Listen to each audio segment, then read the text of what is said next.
So let me address Hang Seng Bank. So we're very, very pleased and very, very proud to have been in a position to put an offer on the 9th of October to the minorities of Hang Seng Bank to be able to take Hang Seng Bank private. We think we've put an attractive offer where we offered a premium of 30% to the prevailing share price, which is even higher than that when you look at the historic share price, or when you look at the forecast share price by by a number of analysts, with target share prices. So we think it's a very attractive offer for the minority shareholders. It's also very attractive for HSBC shareholders because ultimately it will allow us to create a vast amount of synergies, both in terms of revenue accretion and in terms of business operation, which we're really looking forward to. In terms of timeline for the transaction, we announced last week that we will be submitting the scheme by the 17th of December, and then things will follow on after this, and therefore the expectation that we will be able to close the transaction subject to the minority shareholder voting by the end of Q1.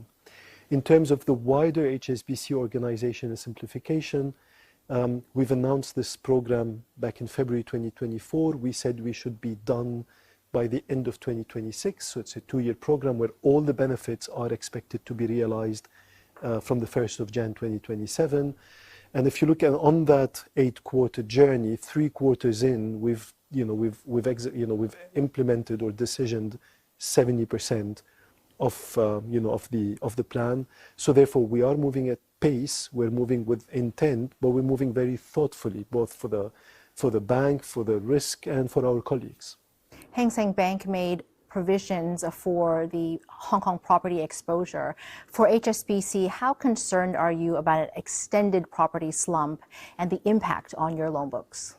So the time frame of the property slump is difficult to predict, and we could be still in recovery mode for possibly anywhere between 12 to 24 months.